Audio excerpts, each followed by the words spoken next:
All right. I think we have sound. Let me double check it.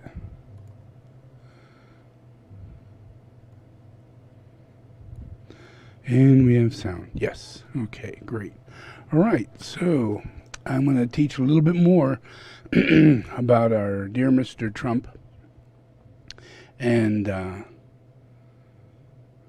our scenario of dealing with someone who is the nature that he is, and he's not alone in this nature. It's a very elaborate quality. Yeah, a lot of pride.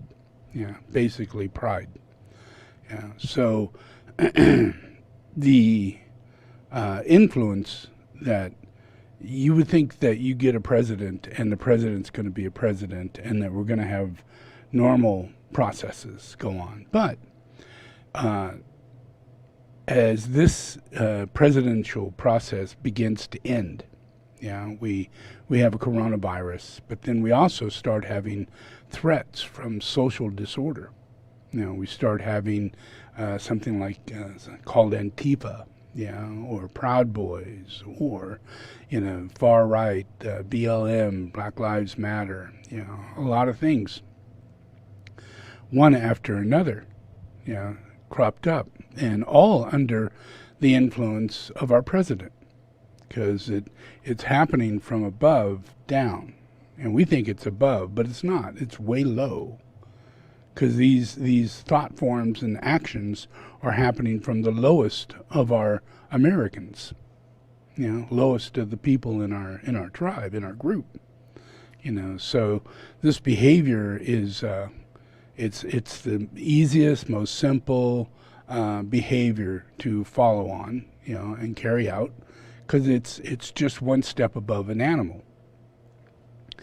So these people, like in the Proud Boys, what they are, Proud Boys, is that they're proud to drink. Yeah, they're drinking brothers. Go to their meeting, listen to it. First thing, you have to be a drunk. You have to drink and drink severely. Yeah, you need to have a beer right here, and there has to be six packs everywhere. Yeah, because it's the nature of us Americans, is that we have a right to have a gun, a right to have a beer, and a right to treat women in any way that we wish. Yeah, and go about this world ruling it. Because we have superiority. Being white and all. So there's a very aggressive nature in these people, and it stems from our president.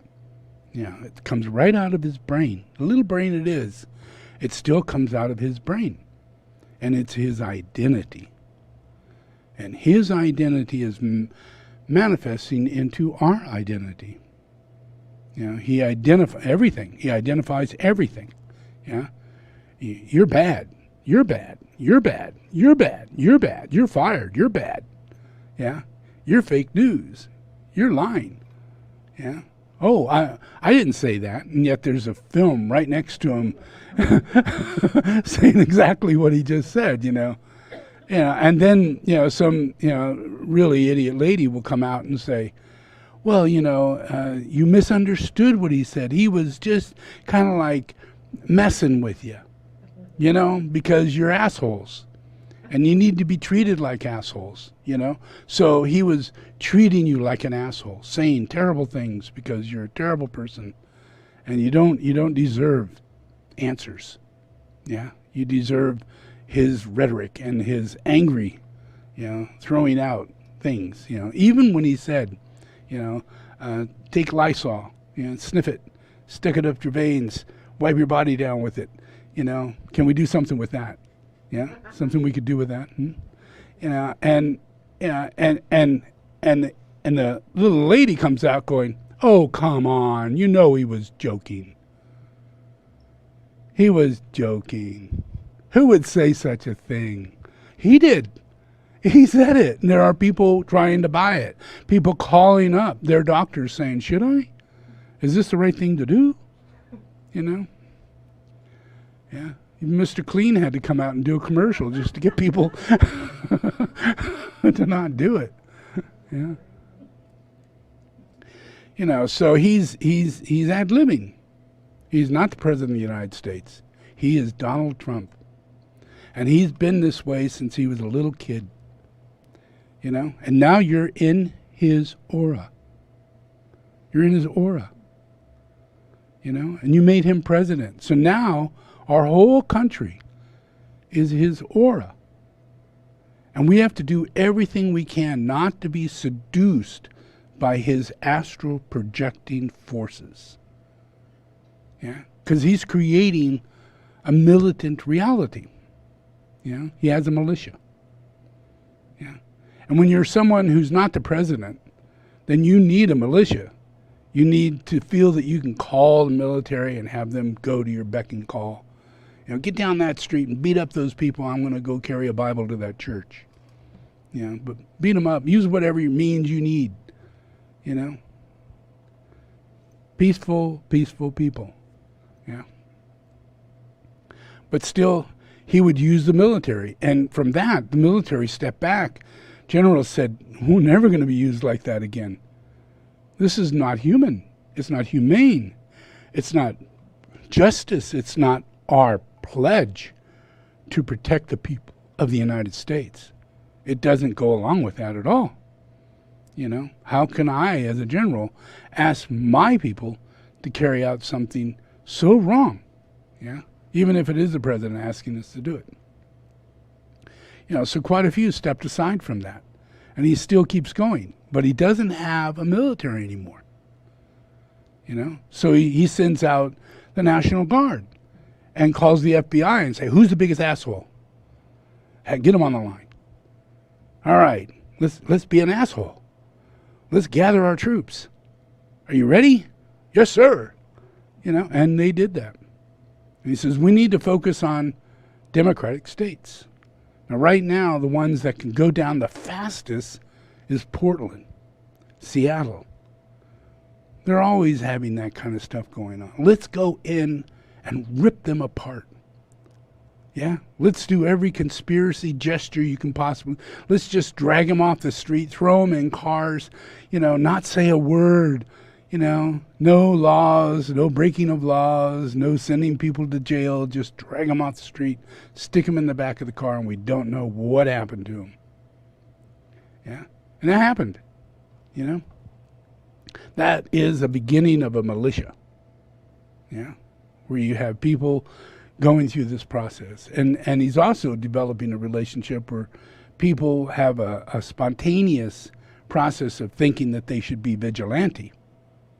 Yeah, because now we've got Antifa out there, and a conspiracy and vampires and the Walking Dead, And they all got badges saying, I'm here to kill vampires. I'm here to kill the Walking Dead. They're going for everything Trump and that QAnon process is about. Look into it. It's really amazing. Yeah. But it's all about Trump. And it's all about the energy of the astral plane of this idiot, this crazy man who has strong conspiracy processes, who's willing, just because you're black, to throw you in the fire. Yeah. Willing to discredit a person for being the president of the United States and spend your entire 4 years discrediting the last president of the United States in every area that he was president. In every area. No respect whatsoever for all the people who governed during the time of that president. Because it's all those people that pulled it off, not that president. He should know this. It's never the president that pulls it off. It's always a collective. Yeah, you've got to get a collective relationship to pass bills properly, unless you're Trump. Then you just go to the side, you grab a lawyer, and you pass that bill overnight, and then everybody finds out about it. That's what he does. And then everybody's going, wow, can he do that? Well, he did. Well, can we do something about it? I don't know. We can try. But every single thing that he's done has not been able to be stopped. Because we're not set up for this sort of thing. For someone to come in here who's a spy from hell, and starts worshiping hate. right in front of everybody. You know? From the time he's 30 years old, he's worshiping hate. He wants everybody to be hateful. Yeah? So he has a militant group. He's militant, right? Militant. So if you're militant and you're really not going to do it the right way, you're going to do this in a militant way, like the Civil War, you know, then you're going to have a militia, like the Civil War. Yeah? And he's in that mindset. He is calling on the militia. Yeah? And they're the Proud Boys. That's his militia. And he wants them to go against these other people who are for black people. Yeah? Who knows? Maybe they're not. But just because they say they are, he thinks they're the evilest people on the planet. Yeah? And he thinks it is just an absolute conspiracy of evil. Yeah? And that it's beyond wildest imagination. In his mind, it's like that. Yeah? You know, and he's got, you know, the whole process is running around going, hey, you know, we want to get rid of these Civil War relics. These generals who supposedly did good, but actually they were evil. We'd like to get rid of them. We'd like to tear them down, get rid of them. So that began happening. And that totally freaked him out. So he calls on his militia, the Proud Boys, and the police, and others, in order to defend these places, as though that's what's important. So he creates a defense mechanism in a process of a civil war, going back to the Civil War to defend the Civil War. And they were the people who lost it, not the people who won. Yeah? They were the evil ones who at the time we did not have the discernment or the clarity or the ability to not put up their statues because many of their family members and others were still alive during the time of doing that. You know, so there was just an inherited sense of respect, you know, national respect, you know, kind of letting go of the fact that they were the red coats or the blue coats or the gray coats or whatever coats we were wearing. Yeah. Yeah. So he uses that in the process of hate. That's in his mind. He's thinking these thoughts. You know, so we know he lies. He lies amazingly, wonderfully constant. Yeah. So he's an habitual liar. But when you have mental problems, yeah, you have a list of things that come up with the mental problems. One is habitual liar. The other is no morals. Yeah. The other is stealing from other people and lying about it and letting them take the fall, like a gang member or a head of a gang. He doesn't take the fall. His guys take the fall because he's mafia. It's just the way it works in New York or Chicago, where he comes from. You know, so it's a mindset, a specific mindset of very corrupt reality. And he's our president. And he's corrupted our nation. Yeah? And our process is that we have to come to a place where we need to really come to some form of discernment and discrimination as to where this guy's coming from. If he gets another 4 years, what might happen? Yeah? Would he actually start a civil war? Yeah? Would he instigate the blue coats against the gray coats? And one is the Atifa, and the other one is the Proud Boys? And he creates a militia out of these two groups, which is what's happening right now. They are meeting up in places and fighting because they are the red or the blue and the, you know, the process that we had in the Civil War. And each one says, they're evil. You know, no, they're evil. No, they're evil. And it's the same thing in the Civil War. Well, we want to stop the slavery. We want to stop this and that. We want to get back rights. We want people, you know. Those are the Black Lives Matter. Yeah. And then you got these drunken people that run around saying, I've got the right to have a gun, and, you know, you're not going to allow these rules to be taken over, laws that shouldn't change, I'm not going to allow them to change. I'll beat the shit out of you if you ask for them to be changed. Yeah. So they're just aggressive, militant people that holler louder than the people who are Black Lives Matter. They holler louder. That's all they're doing. If you're all alone with the Black Lives Matter people, they're hollering very loud. They're the loudest ones, most aggressive ones.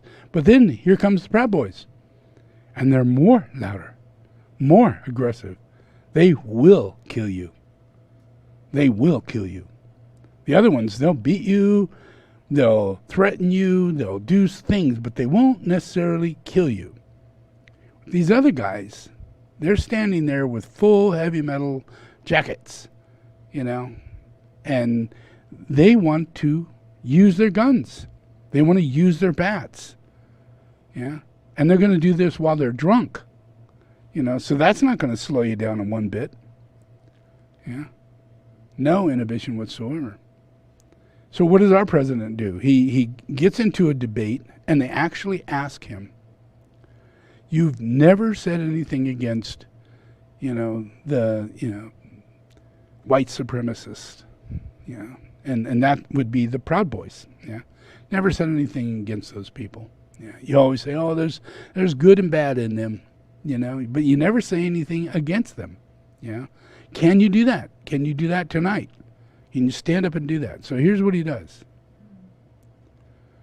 The vice president for not specifically calling out Antifa and other left-wing extremist groups.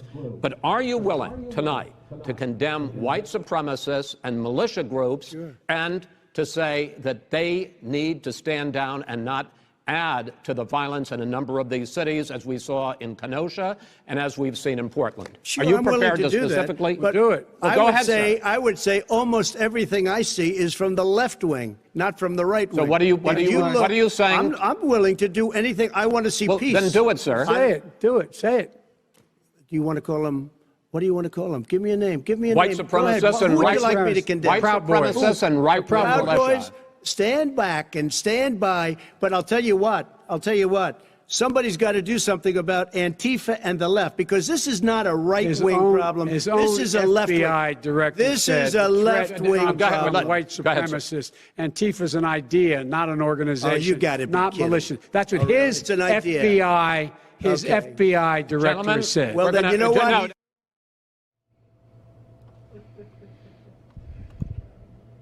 Yeah. So what does he do? Yeah. He claims he's never heard of these people. Yeah. But he quoted them. Yeah. They have a badge. They have written on their chest, something they say, which is, I don't know what it was. He said, stand back and, prepare or something like that. Let's hear it again.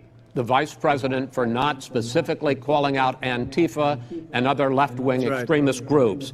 But are you willing tonight to condemn white supremacists and militia groups and to say that they need to stand down and not add to the violence in a number of these cities, as we saw in Kenosha and as we've seen in Portland? Sure, are you I'm prepared to do specifically that, do it? Well, go ahead, sir. I would say almost everything I see is from the left wing, not from the right wing. So what are you saying? I'm willing to do anything. I want to see peace. Then do it, sir. Say it. Do it. Say it. Do you want to call him? What do you want to call him? Give me a name. Give me a white name. Supremacists and who would right you like me to condemn? White supremacists and right Proud Boys. Stand back and stand by. But I'll tell you what. Somebody's got to do something about Antifa and the left, because this is not a right-wing problem. This is a left-wing. FBI director This is a left-wing problem. White supremacists. Antifa's an idea, not an organization. Oh, you got to be not kidding. militia. That's what his FBI, FBI director said. Well, then you know what? So what does Trump say? He says, stand back and, I don't know, forget again, stand by, yeah? Very specifically. And here he is. He's the general in charge of the militia. He's giving an order, yeah? Stand back and stand by, yeah? Now, he's never heard of these people, yeah? Never heard of them. I don't know who you're talking about. You might want to tell me a bit about them. I really don't know anything. But yet he quotes their badge. Stand back and stand by. because they're waiting for orders from Trump. There's all kinds of documented reality of them waiting for their recognition from the government, from Trump, to recognize them as a militia, and that they're authorized as a militia, just like you would if you were to take a sheriff and the sheriff says, I'm a marshal, I need to deputize you, you know, and under the delusion of okayness, you know, you say okay, but it's not okay. It's not okay, yeah, not okay for anybody to say, here's the gun, you know, strap this on, let's head out. No training, no nothing. We're a militia, we're crazy, angry, fearful people. Now, no, that is not okay. Yeah, maybe 200 years ago, you know, in the minds of people, that might have been okay. But in this day and age, no, we're in a whole other place where that is not okay. And most of us do not want a gun. We don't want a gun in the house. You know, we have all kinds of fears around it. You know, what if someone finds it and shoots themselves or accidentally or any of that? We have so many people that have empathy and compassion to stop smoking, stop drinking, not have guns, all those things because they have a conscience. Their conscience moves them toward making these decisions. These people have no conscience. None. They have no conscience, therefore they can carry a bat. They can have a drink. They can have all these things because they have no conscience to make them not want to have any of those things. And that's a whole list of things you should not have. You know, as childhood starts, you should be developing those processes to let go, you know, love, care, share, give, you know, things like that. Yeah. But these people somehow have missed the boat.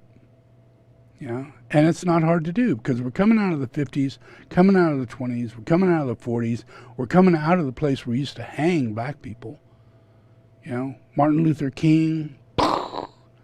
Yeah, you know, so that's where we're coming out of. These are people of this generation that has those thoughts, those feelings. You know, so it's not impossible for this to be going on. It's more than possible.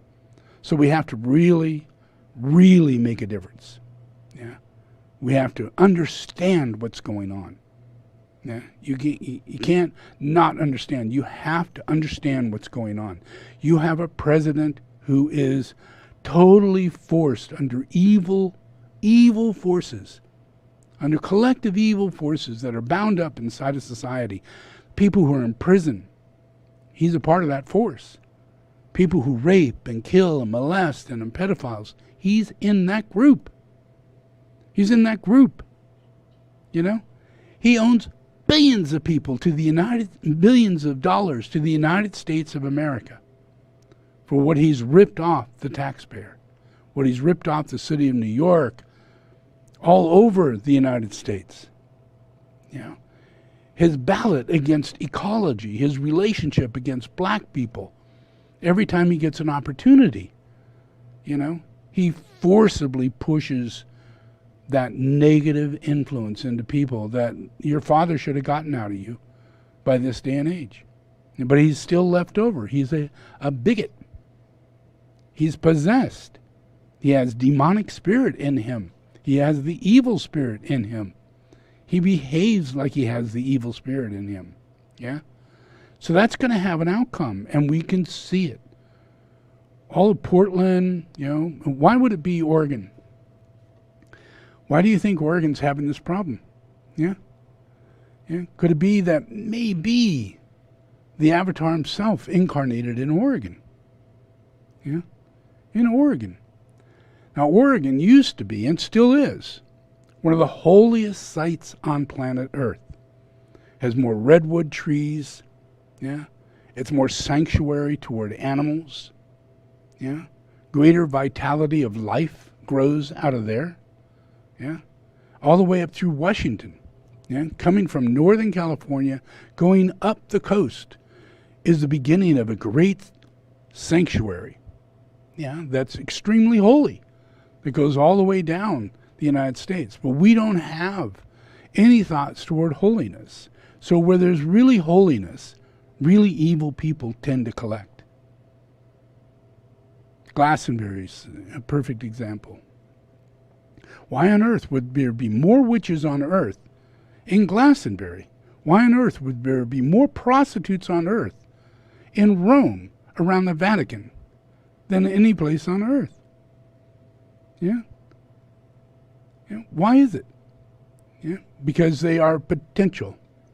Yeah? But it's not active. It's being manifested by evil forces. People are going in there and radicalizing and becoming all kinds of corrupted through what could be highly spiritual elemental forces. Yeah? But it's the people.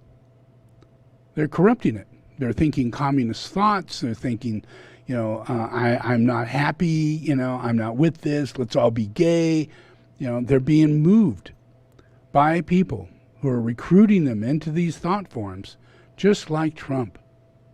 So when you go to a place like that, you can go to the university, you'll meet people on the street, you'll talk with people. They're all in that element. Yeah? Grunge starts there. Yeah? Grunge, the hate of humanity, the hate. The head grunge guy blew his freaking brains out. Yeah? Very few of them ever survived past 40 or 50 years old. Yeah? Because they're demons. Demons. Yeah? And an elemental boat, where things and elements and angels come from, they're devas. Yeah? And the influence of the Mahadeva, the influence of angels, the influence of elements, those are redwood trees. Yeah? That's the earth. Those are the mountains you see. Yeah? Yeah? The beautiful waters you see in the lake. Those are devas, elements. Yeah? But human beings can put so much impurity by not seeing it. Oh, I'm so unhappy. I need social disorder or order or whatever, all these things that are moved through them through channeling of the elements. And they're being used, just like in Glastonbury. All those people were being used. All those people with hoofs on and horns and walking around as demonic spirits, thinking that was a good idea. Day in, day out. Get up in the morning, put your hoofs on. I mean, for sure, that happened. It took us 25 years to get rid of those people by loving them. Not putting signs out saying, get rid of these demons. Not once, Yeah. But slowly but surely, they matured or died. Yeah. All the princes and warlocks and all those croaked sooner or later. And their followers didn't have the aura, just like we have Trump. He's gonna croak one day, people. He's a mighty sick man today. He's got the coronavirus. A man who doesn't believe in using the mask, a man who believes that the coronavirus was a hoax. And that really wouldn't hurt anybody if you get it.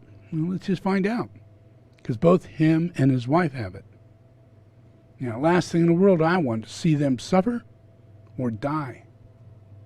Yeah? But God's in charge, so we have to witness what's coming down. Yeah? And just know that this man has killed over 210,000 people. Yeah? And his aura is developing a militia to kill more people and create more violence and fill up prisons like you've never, ever imagined. He wants to fill them up to the brim. Yeah, he's not even telling you how many prisons he's building in order to maintain the level of his dictatorship. Ruling over this thing. Yeah. So there's a lot. This guy he's pushing, okayness. Imagine those guys, the Proud Boys, they're watching TV, they're watching the debate, and all of a sudden they come up. Hey, they're talking about us. Oh, no, he's going to put us down. This is not going to be good. Boy, I didn't want that. And then he says, well, then he quotes them, he labels them as not being the bad guys. Nah. It's the right that's the bad guys. These people are doing what they should be doing. Yeah. Yeah. And it's our president. Yeah. So the influence of aura and the influence of chakras and the influence of people's astral influence over anybody and everybody is very, very powerful. You know, and it's really difficult to make changes in that, you know. And so when I incarnated in Tillamook, Oregon.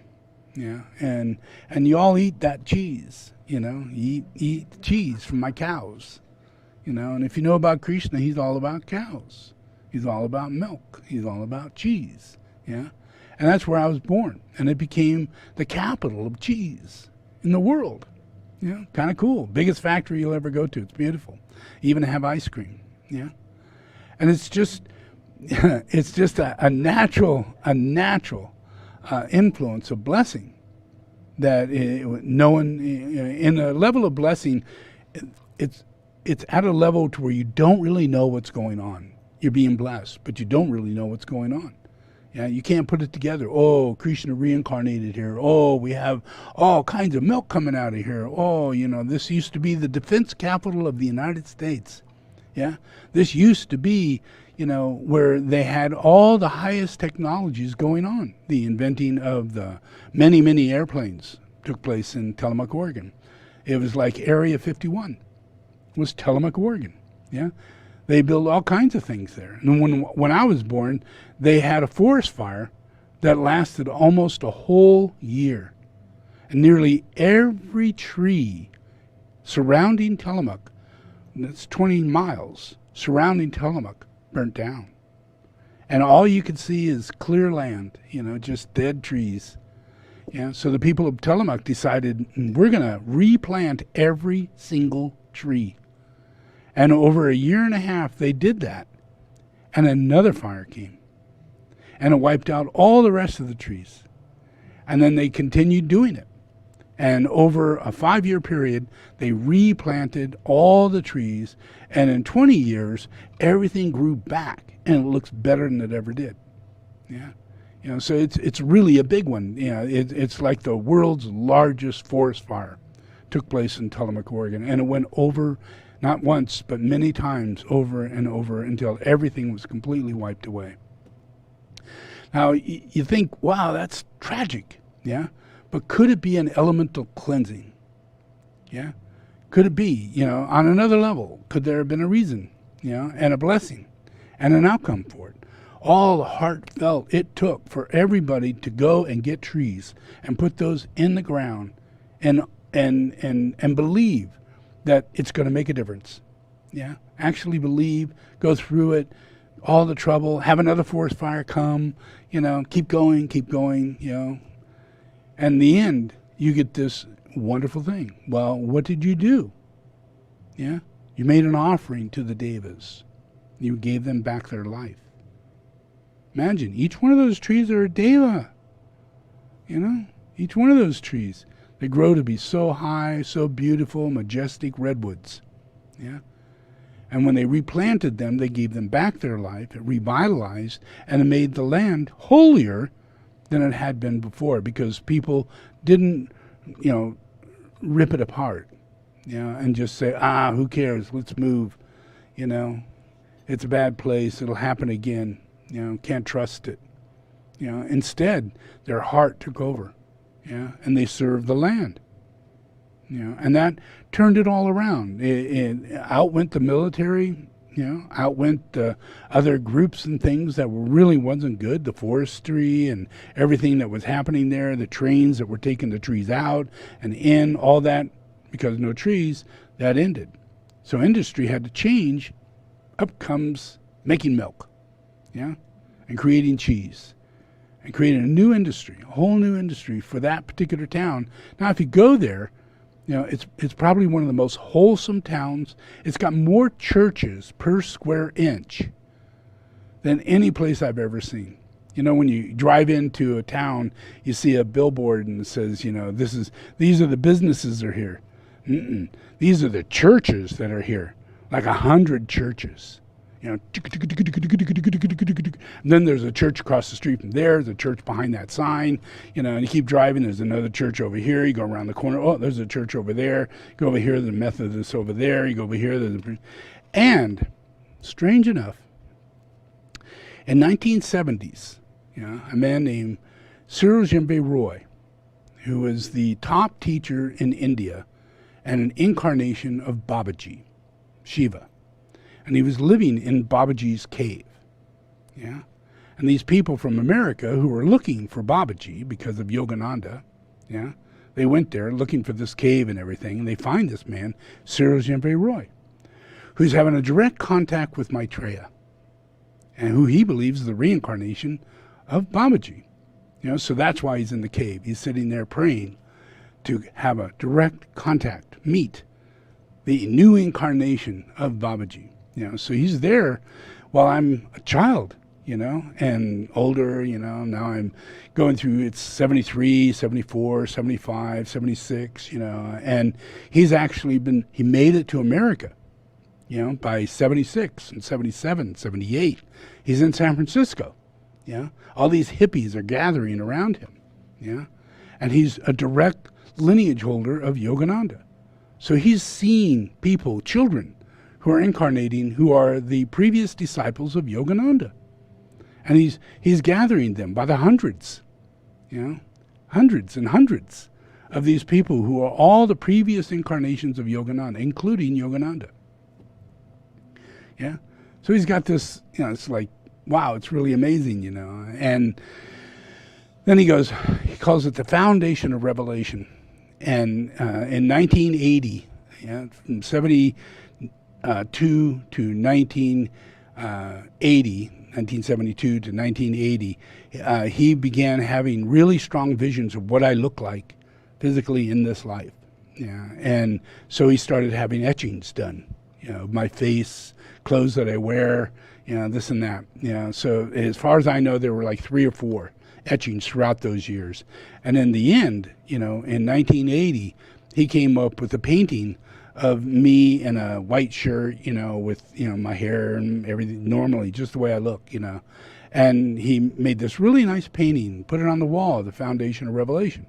Yeah, and he says, you know, this is the guy who's coming, and he's Christ, you know, and he's Babaji reincarnated, yeah. And they're all going, oh, that's amazing, you know. Well, just prior to that, he had asked all these people to go to Tillamook, Oregon, yeah. And he says, this is where Babaji was born. This is where Christ was born. So we need to get a restaurant here, and we need to serve all these people every day for 10 years, yeah. And he did that. He opened a restaurant in Tillamook, Oregon, yeah. And he served in a really nice restaurant. So I imagine everybody in Tillamook went to that restaurant, and they all got fed, you know, and they all had their nice time, and everything went well, you know, and all this. And then finally it came to where it was time for them to leave, and he was going to leave his body, and I was to come into the picture. And that was in 1984. So 1984, he leaves his body. And what happens is that I'm with a group of people in Rouge, Oregon. Yeah. And Rouge, Oregon is a very sacred place. It's in the Applegate. Yeah. It's part of this sacred divine process of Northern California going up the coast. And it's just next to Shasta. So, and Ashland. So Rouge is, you know, has just enormous telepathic forces passing through it, Davic forces, really powerful, yeah. And to me, it was forces that had to do with Adam and Eve, yeah, that far back, you know. So I was, by the time I reached 29 years old, I became very well aware of myself, my reincarnated process, Adam and Eve, the whole trip, you know. But then I was drawn to have to go back to where I was born in order to save Eve. Yeah, now, that's a weird thing, you know. How am I going to save Eve? You know, well, I'm going to save myself. You know, I go there and kind of find out the whole place is all about, you know, the strongest telepathic forces between the hierarchy and humanity. Yeah, Major members of the new group of world servers are passing through this place. And one of them is the guy who wrote the book, Richard Bach. His name is Richard Bach, and he wrote the book Jonathan Livingston Seagull, yeah, which woke up a whole lot of people, right? So he's living in Rouge, Oregon, of all places. And he gets this house, and he's like, going to live out the rest of his life, and he has all teak wood inside because he's so rich after this book and everything. So I'm invited on a night, December 10th in 1981. I'm invited to go to this house and do a prayer to Cyril Djembe Roy, who was alive at the time. And I know nothing about the guy, but the person who's there knows that I'm Maitreya. And he says, you need to connect with this guy because we think he's going to leave his body soon. And his whole life is based on you. So I sat down and I did meditation, went right out of my body, and a whole bunch of very interesting things took place. I won't go into that because this is all strange enough. So, So, but take these things in. Here I am in Richard Bach's house. That's a weird thing. What a coincidence, eh? And here I'm taking a relationship to Cyril Djembe Roy, who's an incarnation of Shiva, who's me. So he's an emanation of me. And while I'm meditating, I merge with this guy, and he becomes nothing. I could see his face, but then all of a sudden, he just breaks apart in front of my eyes and becomes nothing. And then I guess I will go through a little bit of the story. I then completely leave my body, and I find myself on a cross. So I'm reliving my experience of being on the cross. Right then and there, I'm on a cross. And I'm like, oh, shit, who wants to live through this again, And so I did. I went through the whole thing from point of death, to the point of resurrection and everything. All that re-happened again over that whole night long. And then I came back, and laying on the floor, and everybody's calling me Jesus, where before they're, saying Maitreya or this or that. But now they're all calling me Jesus, and to me that made all the sense in the world because I'm Jesus, and the experience of coming off that cross and entering my body, I entered my body as Jesus. So it was over with as far as, my incarnation. It completely flipped from one incarnation to the next. And that was like going Jesus continuing on into this life. So from that moment on, I was the same age I was when I died as Jesus. And I was the same person I was when I died as Jesus. And that's who's sitting here right now. So strange enough, but that's all true. And that's part of Cyril Djembe Roy's reality, is that there's this transmission that goes on the angelic plane that connects the masters of wisdom, and rare do they ever incarnate, where we find them in places like this, but in sanctuaries, where you have this Northern California thing and it's going up into that area. This is the time where cleansing is going to take place. So we have fires like crazy here, just like I had when I was born.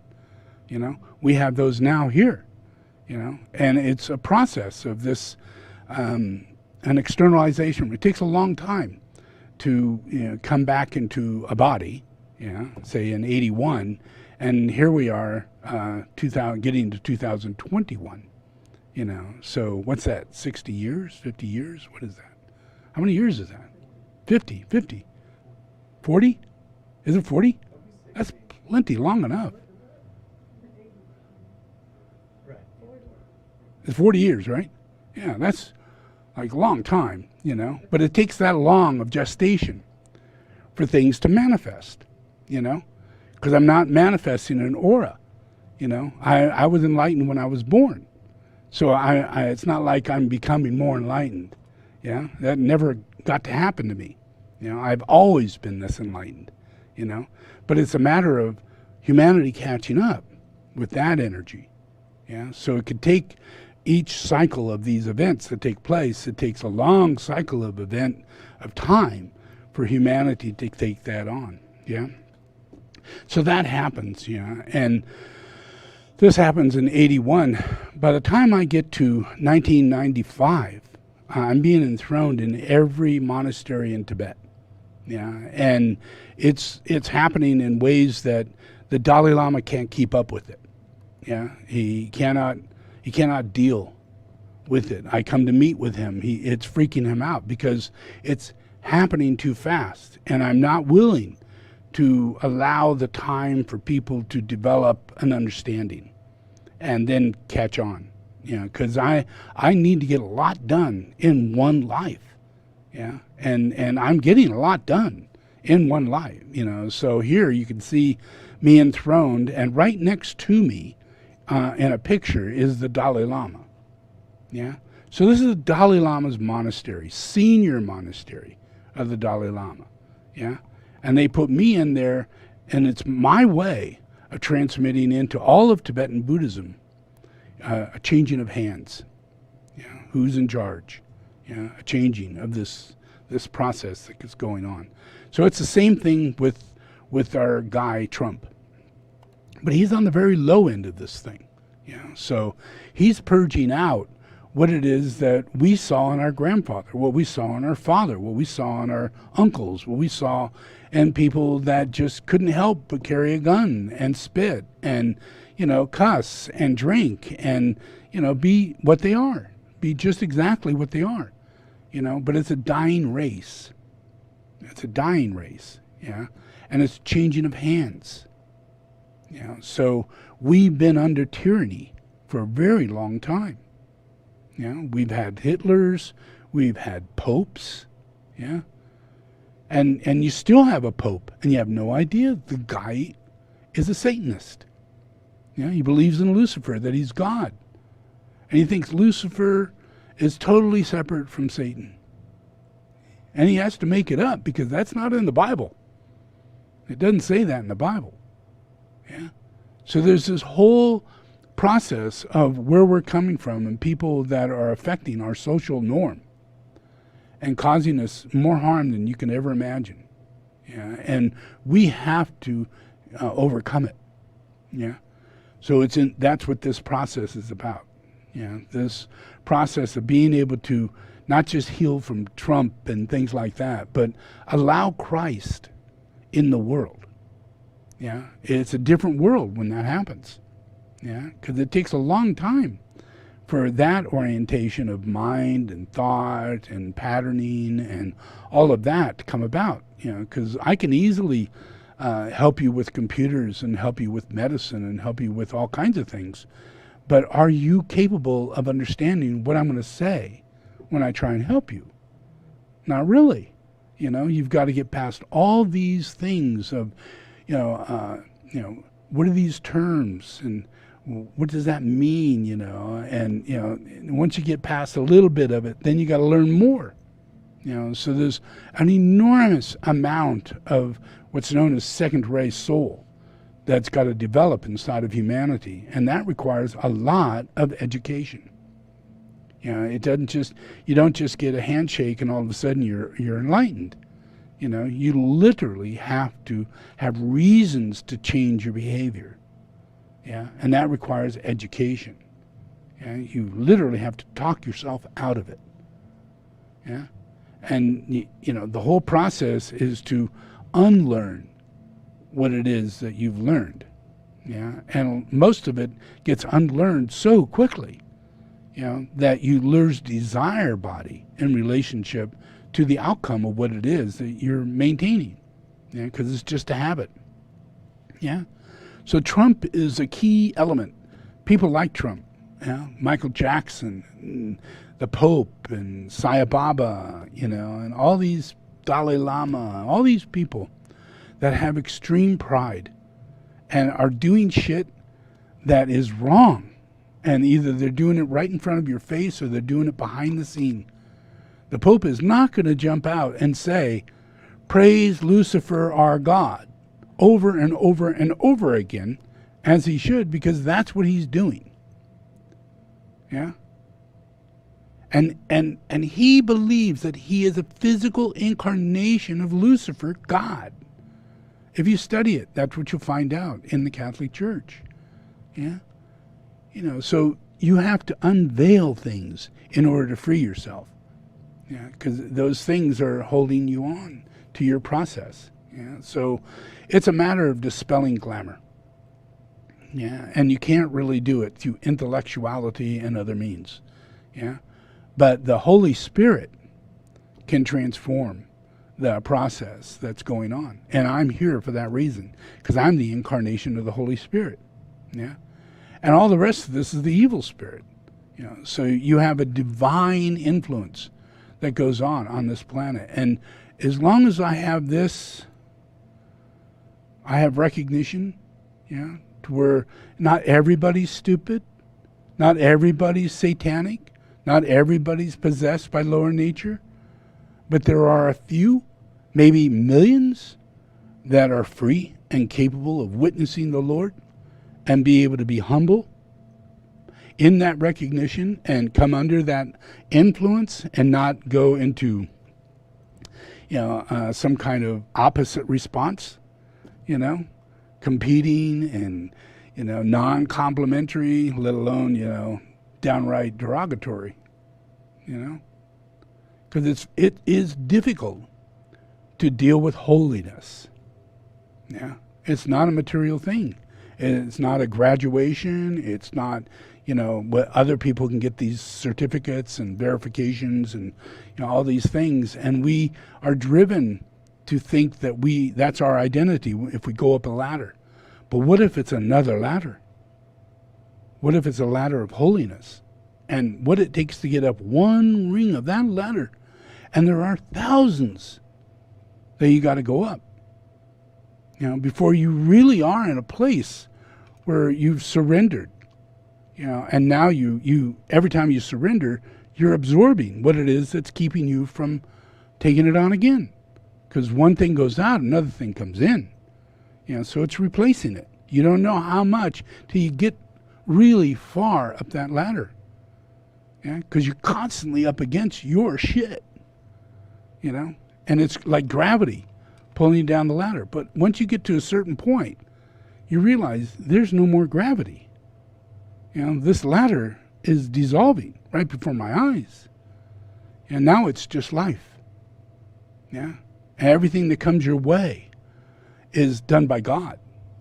Yeah. And your faith is clear, and your understanding is clear, and the visions you get are in manifestations because you have the empowerment of thought form building. Yeah. You're playing a part with God. You're a co-creator. Yeah. And that's what it's going to be like for all of us. It's a point of transition. Yeah. We're coming out of one, going into another. Yeah. But trust me, militia is being recruited. They're gays, they're feminists, they're all kinds of people that have extreme emotional problems. Yeah. And they don't know how to cope with them because they don't know God.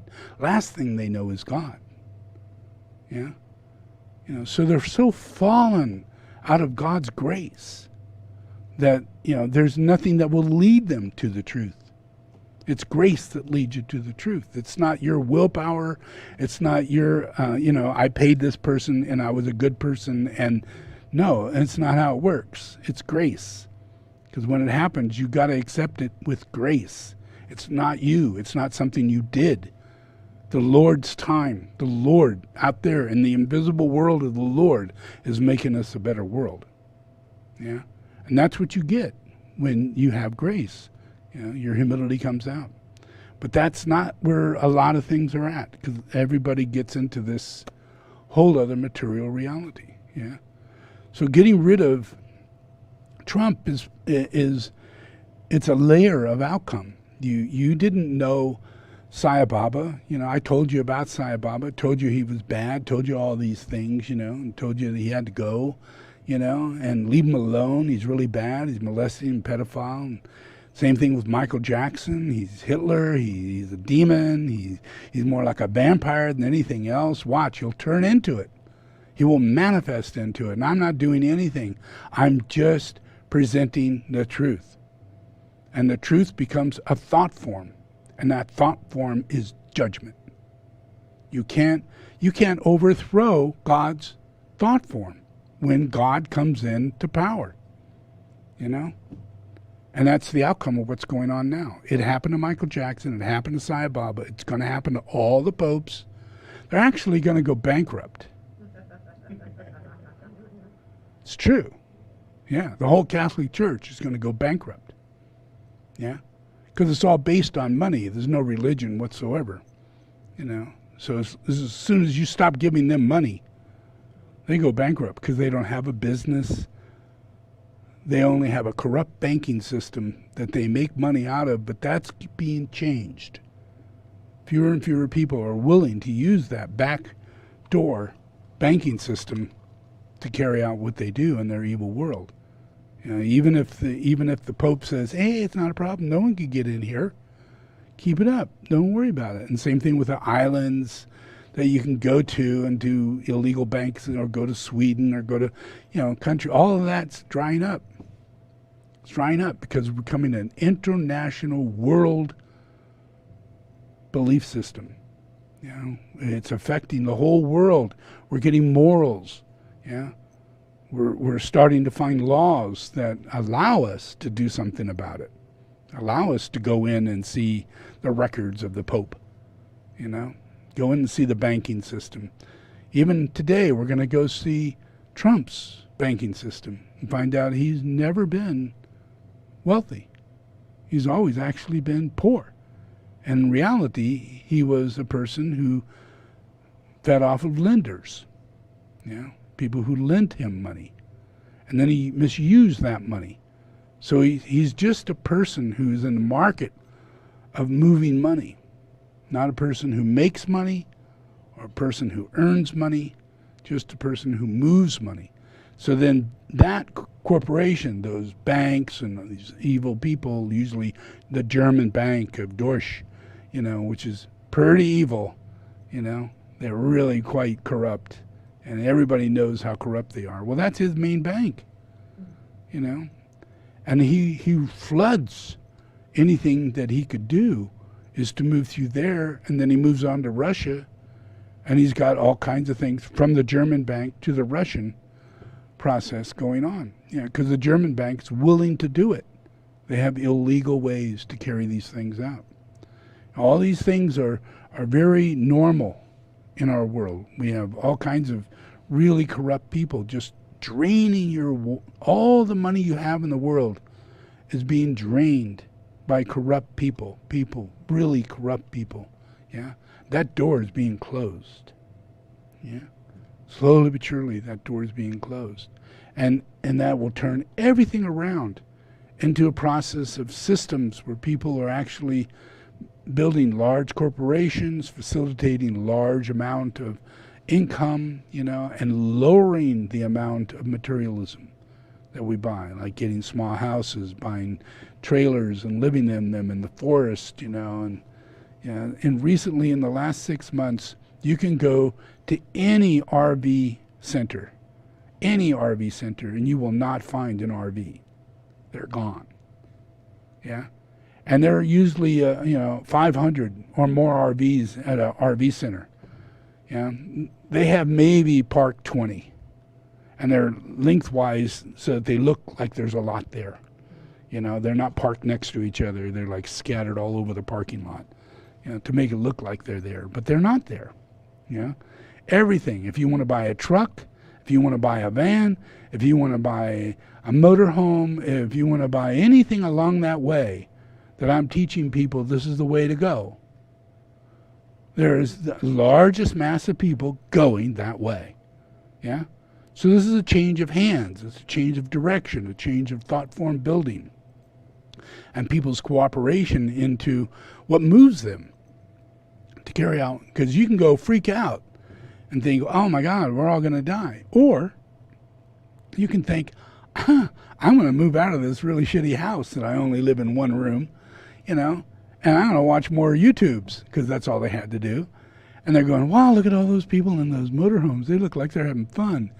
Are you kidding? They're only paying what? How much? And you can get those things on a mortgage for what? $150 a month? What? That's insane. I could do that. I'll sell my house. I'll get a little mortgage on the motorhome. I'm out of here. Yeah. So all the motorhomes were bought. Yeah, you can't even buy used ones.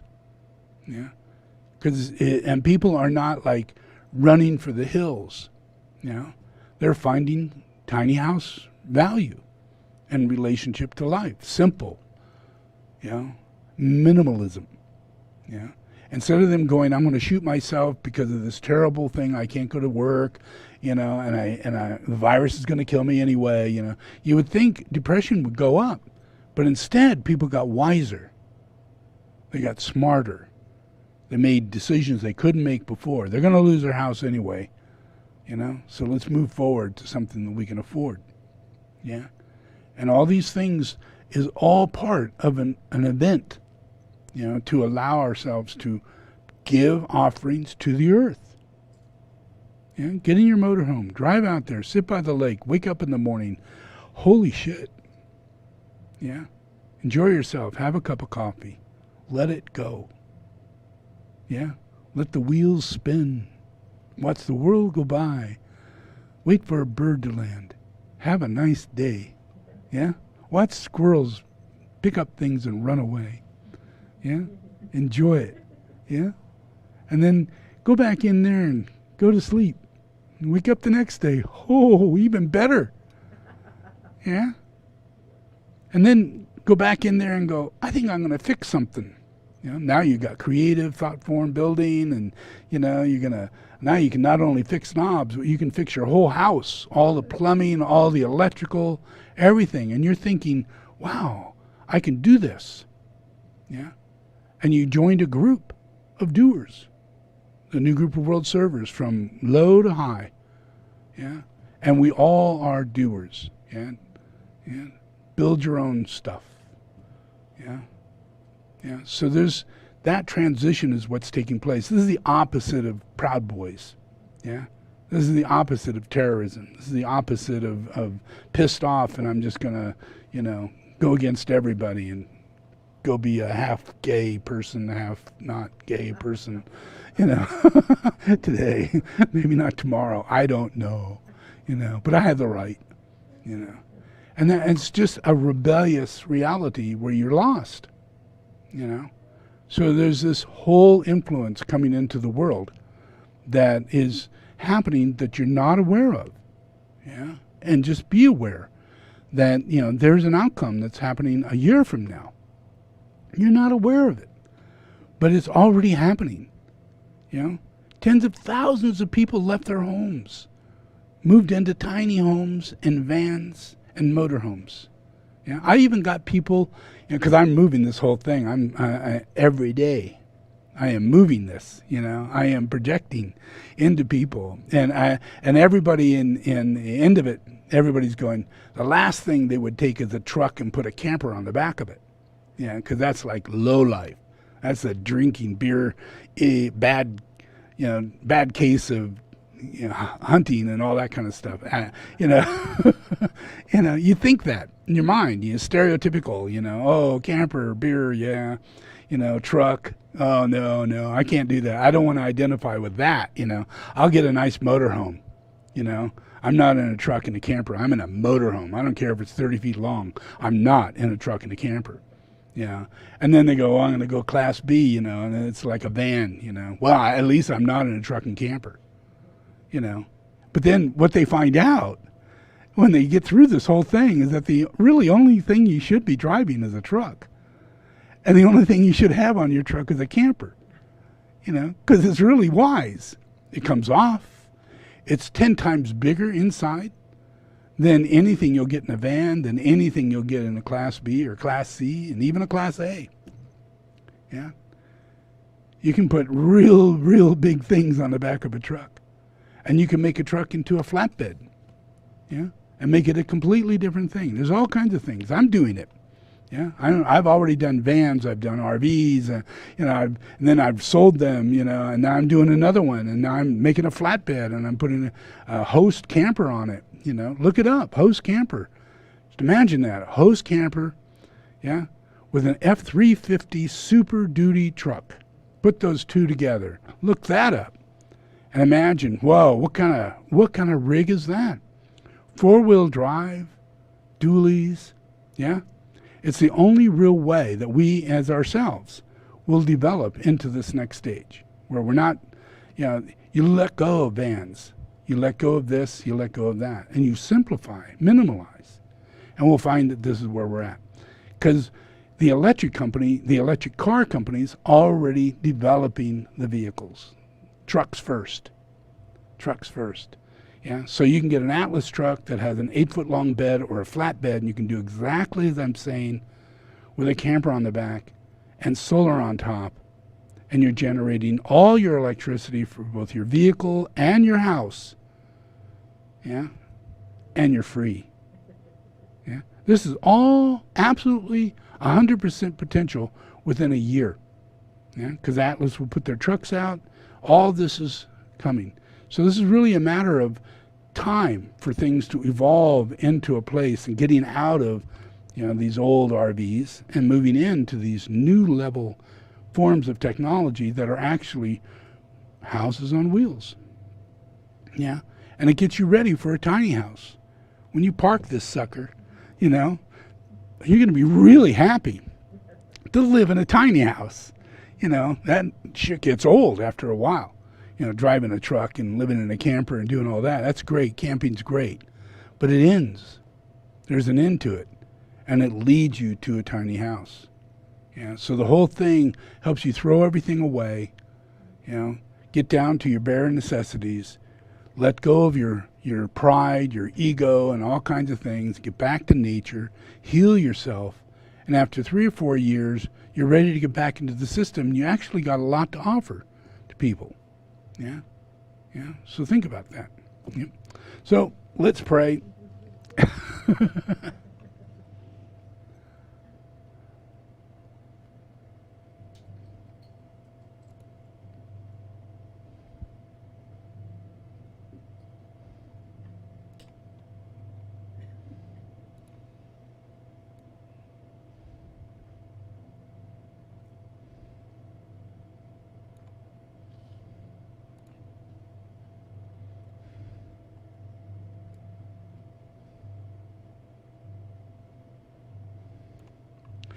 If you imagine, we've had a president now going on 4 years, and he honestly believes that windmills give cancer, or he's leading people to think that stupidity, But yet, we got windmills so big, airlines are looking small.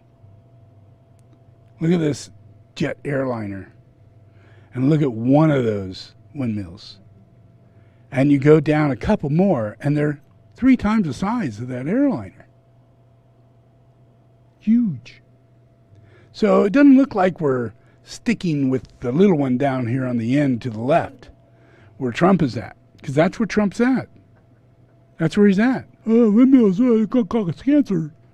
And yet, the world is going, building bigger, building bigger, building bigger, building bigger, building bigger, building bigger, building bigger. And they're watching their cities and their lights go on. Yeah, and their finances changing dramatically because now they actually have something they can offer other countries, electricity.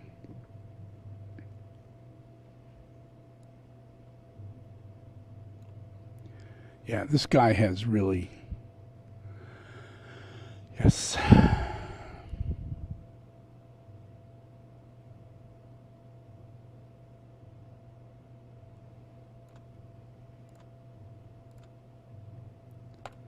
And then we've got all this, solar, yeah? So all of this is behind the scene. We don't know this is going on, yeah? You're in your house. You're just doing what you're doing, But if you get out and let go of things and heal, yeah, and you start your healing, the effect of the goodness in the world, all of this that's going on in the world is adding up. And you're going to stop drinking. People will stop drinking. People will give their guns up. People will just do it because there's so much goodness in the world. You're not good. Yeah, you are, But, those who aren't. Yeah, and how are you going to get them to change? Keep doing good. Yeah, just keep doing good. And you don't have to worry about you doing good because the masses of the New Group of World server is on it. Yeah, they're on it. They're in Arabia, they're in Africa, they're in India, they're in Asia, they're all over China. You know, you want to think, oh, they're all communists. Well, you know, look how much solar they're doing. Look how much wind generating they're doing. Look how much is going to change that needs to be changed. And it is going to change, you know. And it's just the truth. That's how it's going to turn out. You know, so all of this is behind the scene. And it is in a goodness way. It's working in a goodness way, not Trump-like way. Yeah. So just remember that.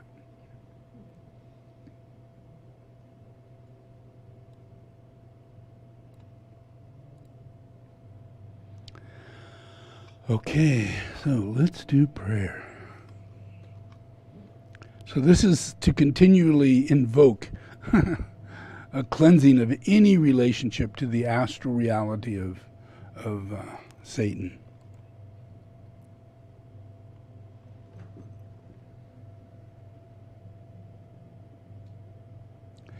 Okay, repeat after me. Lord Jesus the Christ, thank you for bringing me here. Lord Jesus the Christ, I open my heart today. I invite you to come inside. Lord Jesus the Christ, save my life. Receive me today as a child of God. Forgive all my sins and write my name in the book of life. I give myself to you. My spirit, my soul, my body, receive me, Jesus the Christ. Now, devil, the blood of Jesus is against you. I command you now to leave me. I do not belong to you. I am God's property. Leave my life. I disassociate myself from you. I renounce you and every evil covenant I have entered in with you. In the name of Jesus the Christ, I have received salvation. I am a child of God. Amen.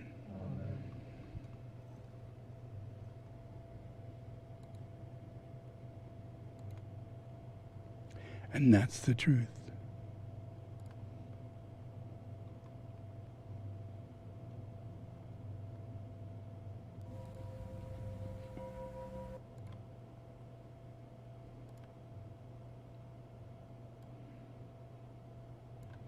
Okay, again, I'm going to play a meditation that's a video, so it would be good if you watched it.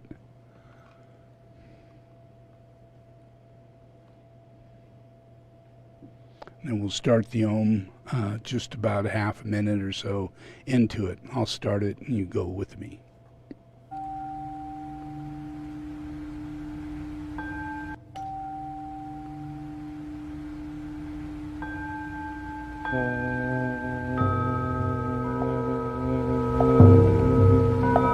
I invoke the power,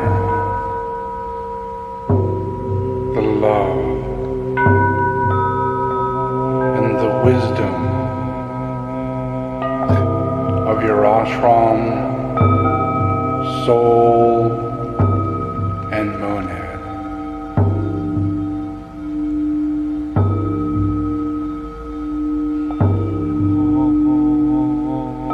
To guide you into the right activity in the plan.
the seventh ray.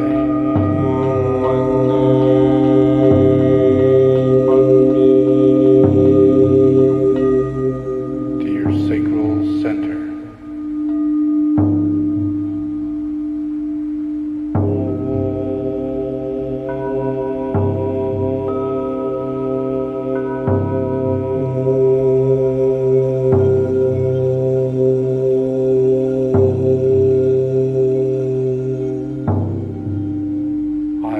The alignment of the second ray to your heart center.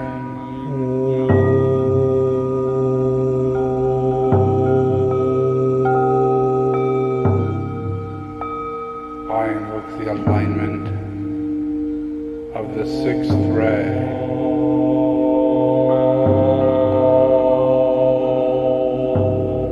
to your solar plexus.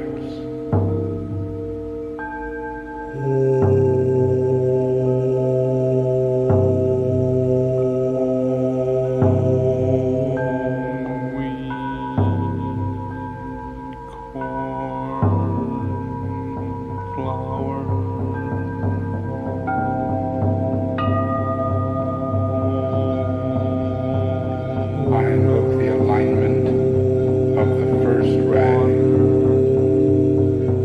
to your crown center.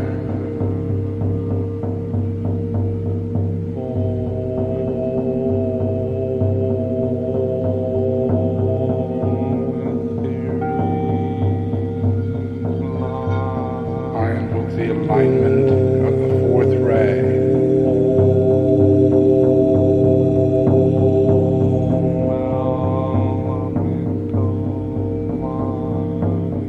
to your base center.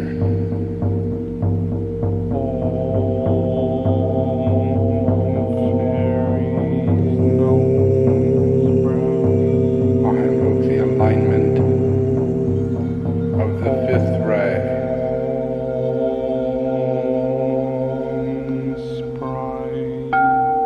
to your brow center.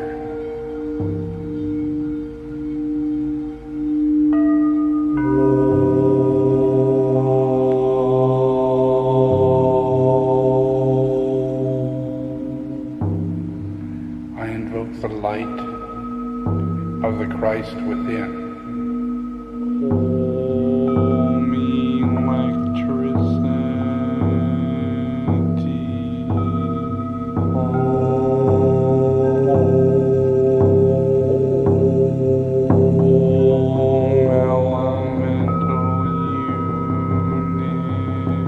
I invoke the nature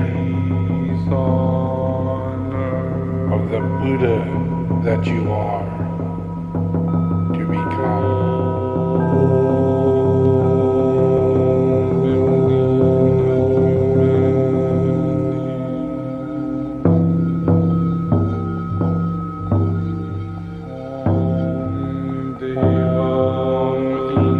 I invoke the mind of the Devic angelic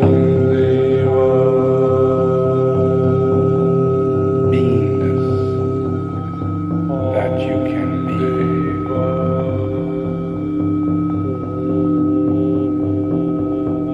Seven rays of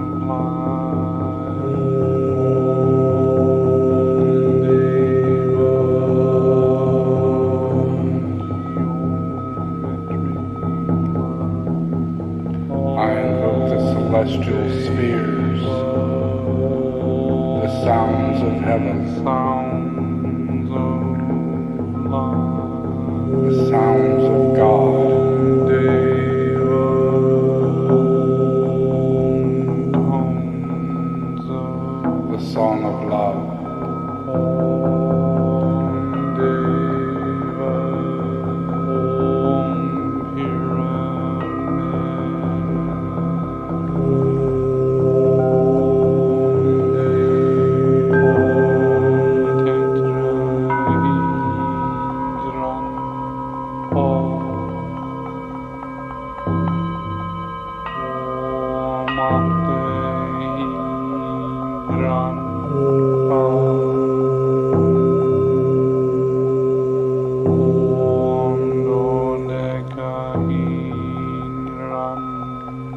Om Great Pyramid.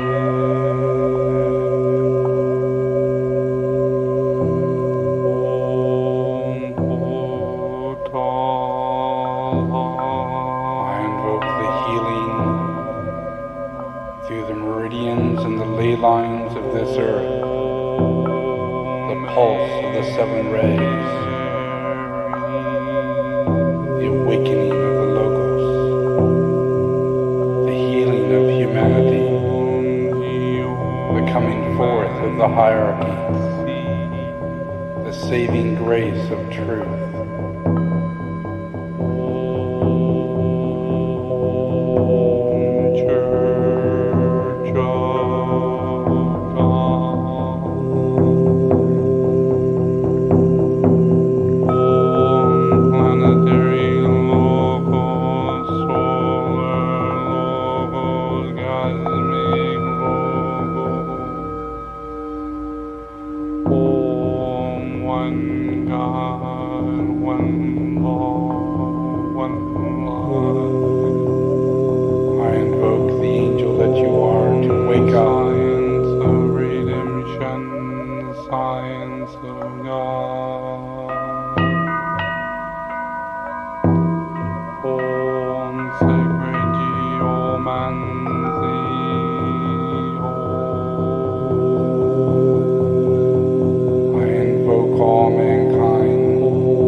Just stay relaxed.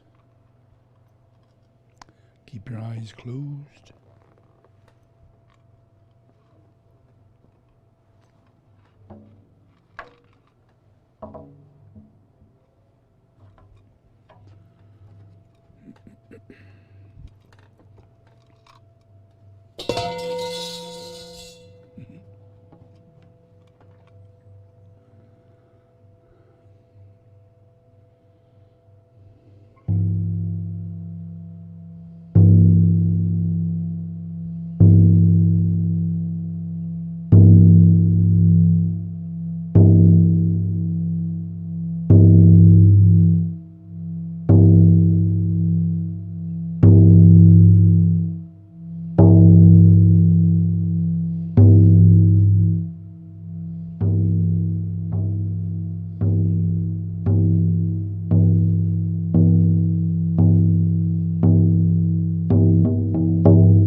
Okay, you can open your eyes now. I'm still here.